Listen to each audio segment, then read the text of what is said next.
Good morning everyone, कैसे हैं आप सब। करंट अफेयर की क्लास है और आज है 25 अक्टूबर।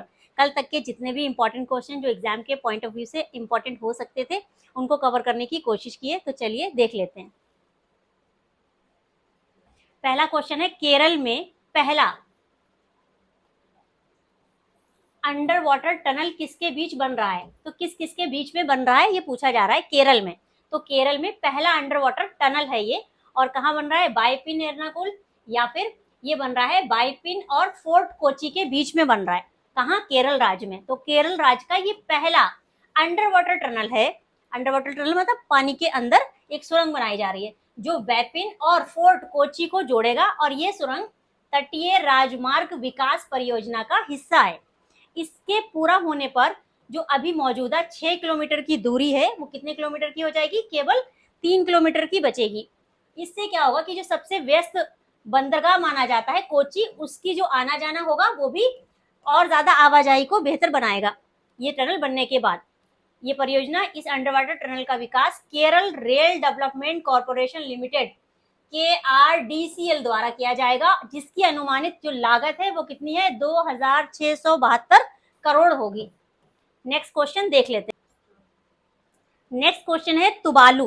ये तुवालू क्या है, ये एक कंट्री है। तुवालू ने international union for conservation of nature IUCN में शामिल किस क्रम का राज्य सदस्य बनकर शामिल हुआ है। तो IUCN की कैटेगरी में ये शामिल हो गया है। पूछा ये जा रहा है ये कौन से नंबर का है, तो ये कौन से नंबर का सदस्य राष्ट्र बना, तो ये 90 नंबर का सदस्य राष्ट्र बना।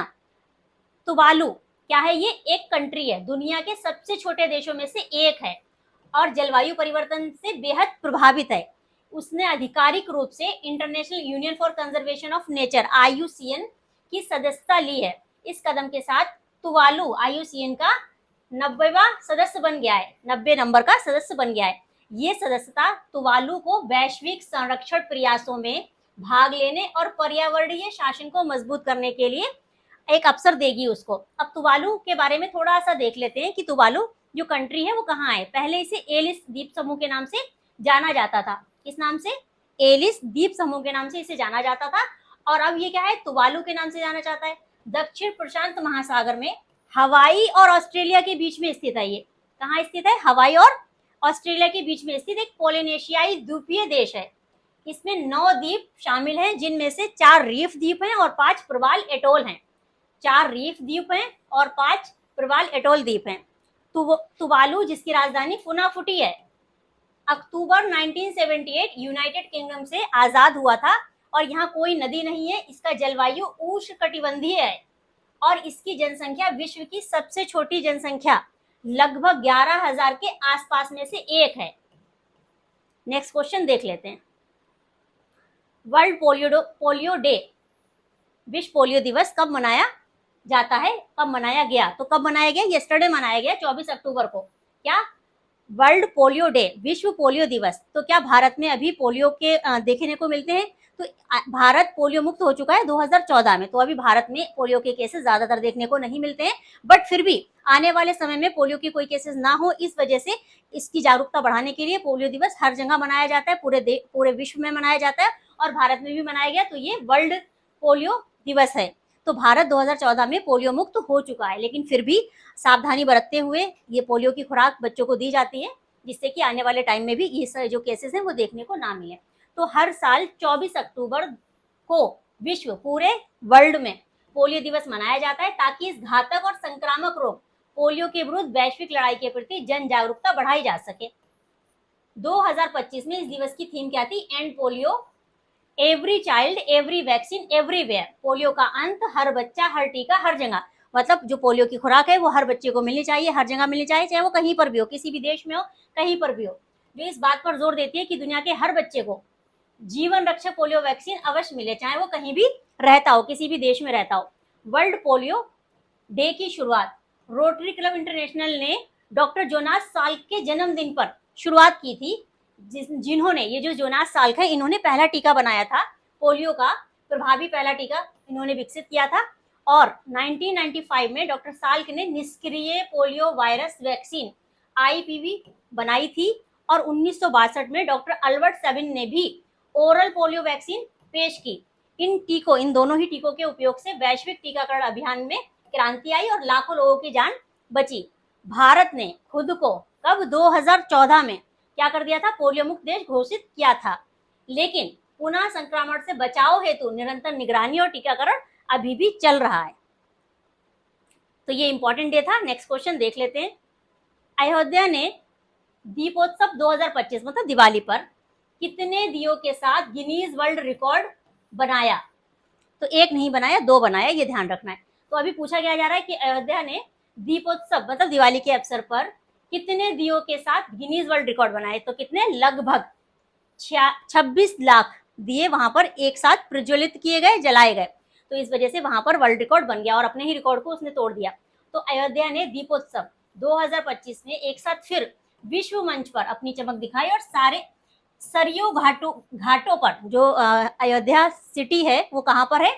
वो सरयू घाट पर है। तो 26,17,215 एक साथ दीप जलाए। तो दो नए रिकॉर्ड बनाए। पहला रिकॉर्ड तो यही है कि सबसे ज्यादा दीप एक साथ जलाए और सबसे बड़ी आरती में भागीदारी भी की है। तो ये दो रिकॉर्ड अयोध्या में दीपोत्सव मतलब दिवाली के अवसर पर बनाए गए। दो रिकॉर्ड बनाए, world Guinness record. Next question देख लेते हैं। भारत का पहला अत्यधिक गरीबी मुक्त, अत्यधिक गरीबी मतलब गरीबी से मुक्त हो गया है, मतलब इतनी गरीबी नहीं है, गरीबी तो है बट अत्यधिक गरीबी से मुक्त हो गया है वो राज्य कौन सा है, पूछा ये जा रहा है। कौन? भारत का पहला राज्य होगा। तो ये कौन सा होगा? ये होगा केरल राज्य। कब ये होगा? 1 नवंबर में ये हो जाएगा, घोषणा ऐसी हो जाएगी। तो केरल अब आधिकारिक रूप से अत्यंत गरीबी मुक्त राज्य हो गया। मतलब गरीबी तो है बट बहुत ज्यादा गरीबी नहीं है, होने जा रहा है। और ये घोषणा मुख्यमंत्री पिनरई विजयन कब करेंगे? 1 नवंबर 2025 को तिरुवनंतपुरम के सेंट्रल स्टेडियम में एक सार्वजनिक समारोह में की जाएगी। अभी अनाउंसमेंट तो हो गई है, लेकिन जो ऑफिशियली अनाउंसमेंट होगी वो कब होगी? 1 नवंबर 2025 को होगी। अत्यंत गरीबी उन्मूलन कार्यक्रम चलाया गया था 2021 में। उसके बाद जो संयुक्त राष्ट्र के 158 रुपए प्रतिदिन की जो आय का एक मानक तय है उसको उसने अचीव कर लिया। तो केरल ने गरीबी को केवल आर्थिक ही नहीं बल्कि सामाजिक और स्वास्थ्य गरिमा से भी जोड़ा और इसी सोच के इस अभियान को उसने क्या किया कि इसी सोच ने इस अभियान को देश ही नहीं बल्कि दक्षिण एशिया में भी ऐतिहासिक बना दिया। और 1 नवंबर 2025 को केरल आधिकारिक रूप से अत्यंत गरीबी मुक्त राज्य हो जाएगा। तो कितनी डिसाइड थी संयुक्त राष्ट्र के द्वारा? 158 रुपए 10 पैसे प्रतिदिन की आय वाले मानक जो थे उनसे आगे बढ़ते हुए उसने ये अत्यंत गरीबी मुक्त अपने को कर लिया है। किसने? केरल ने। ये पहला राज्य होगा भारत का। महाराष्ट्र के कितने समुद्र तटों को ब्लू फ्लैग मान्यता मिली? कितने तटों को मिली? और ब्लू फ्लैग मान्यता क्या होती है? तो ब्लू फ्लैग मान्यता होती है कि वो सुरक्षित है, स्वच्छ है। ऐसे कितने बीच हैं, ऐसे कितने समुद्र तट हैं जिनको महाराष्ट्र के हैं और कितने हैं जिनको ब्लू फ्लैग मान्यता मिली? तो जो स्वच्छ हैं, सुरक्षित हैं, जहां पर पर्यटक ज्यादा विजिट करते हैं, तो कितने ऐसे हैं? तो कितने हैं? 5 ऐसे हैं जिन्हें ब्लू फ्लैग मान्यता मिली है। तो महाराष्ट्र के 5 समुद्र तटों को प्रतिष्ठित ब्लू फ्लैग प्रमाणन दिया गया है। इस प्रमाणन का मतलब क्या होता है कि अंतरराष्ट्रीय स्तर का प्रमाणन होता है जहां स्वच्छ, सुरक्षित और पर्यावरण संवेदनशील समुद्र तटों का प्रतीक है। इस सम्मान से महाराष्ट्र के तटीय पर्यटन को वैश्विक मान्यता मिली है और पर्यावरणीय जिम्मेदारी के साथ पर्यटन को संतुलित करने के प्रयासों की पुष्टि हुई है। और ये घोषणा महिला एवं बाल विकास मंत्री अदिति तटकरे ने की है। अब जिन नए 5 बीच को ये ब्लू फ्लैग का प्रमाणन मिला है वो कौन कौन से हैं? तो ये है श्रीवर्धन बीच, रायगढ़ जिले का है। नागौन बीच, ये रायगढ़ जिले का है। परनका बीच, ये पालघर जिले का है। गुहागर बीच, ये जो बीच है ये है रत्नागिरी जिले का। और लाडघर बीच, ये बीच कहाँ का है? ये भी रत्नागिरी जिले का है। तो 2 रत्नागिरी के हैं, 2 रायगढ़ के हैं और एक पालघर जिले का है। ठीक है, इनके नाम ध्यान रखिएगा, आने वाले एग्जाम में मिलान करने के लिए ये क्वेश्चन पूछा जा सकता है। नेक्स्ट देख लेते हैं। विश्व विकास सूचना दिवस हर साल कब मनाया जाता है? वर्ल्ड डेवलपमेंट इंफॉर्मेशन, ये कब मनाया जाता है? तो कल मनाया गया था, ये 24 अक्टूबर को मनाया गया था। विश्व विकास सूचना दिवस हर साल 24 अक्टूबर को मनाया जाता है, जो संयुक्त राष्ट्र दिवस के साथ ही मनाया जाता है, क्योंकि कल संयुक्त राष्ट्र स्थापना दिवस भी मनाया गया था। और ये दिन वैश्विक विकास और देशों के सामने आने वाली चुनौतियों को हल करने के में सूचना और संचार प्रौद्योगिकी की महत्वपूर्ण भूमिका को उजागर करता है। विश्व विकास सूचना दिवस की शुरुआत 1972 में हुई, जब संयुक्त राष्ट्र महासभा ने 17 मई 1972 को ट्रेड और डेवलपमेंट पर एक सम्मेलन आयोजित किया। इसके बाद 19 दिसंबर 1972 को UNGA United nation general assembly ने एक प्रस्ताव पारित करके विश्व विकास सूचना दिवस को आधिकारिक रूप से स्थापित किया। और पहली बार ये दिवस कब मनाया गया? 24 अक्टूबर 1973 को मनाया गया, ताकि वैश्विक शांति, विकास और सूचना तक पहुंच के बीच संबंध को रेखांकित किया जा सके। नेक्स्ट क्वेश्चन देख लेते हैं। नई राष्ट्रीय औषधि लाइसेंसिंग प्रणाली किस मंत्रालय या संस्थान द्वारा लागू की गई? अब नई राष्ट्रीय औषधि लाइसेंसिंग प्रणाली है क्या? अभी कुछ दिन पहले एमपी और राजस्थान में एक खांसी की दवाई खाने से कुछ बच्चों की मौत हो गई थी। तो उसके बाद ये स्वास्थ्य मंत्रालय ने क्या किया है कि जितनी भी अभी नई दवाएं होंगी उनका लाइसेंसिंग प्रणाली अनिवार्य कर दिया गया है। तो नई राष्ट्रीय औषधि लाइसेंसिंग प्रणाली जारी की गई है किस मंत्रालय के द्वारा?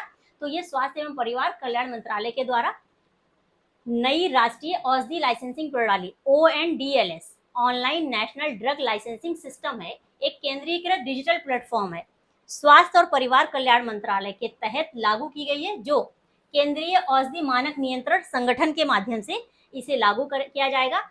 और इलेक्ट्रॉनिक्स और सूचना प्रौद्योगिकी मंत्रालय की संस्था, जिसका नाम है centre for development of advance computing CDAC ने विकसित किया है, लेकिन कार्यान्वयन और समन्वय कौन कर रहा है? स्वास्थ्य मंत्रालय के अधीन है।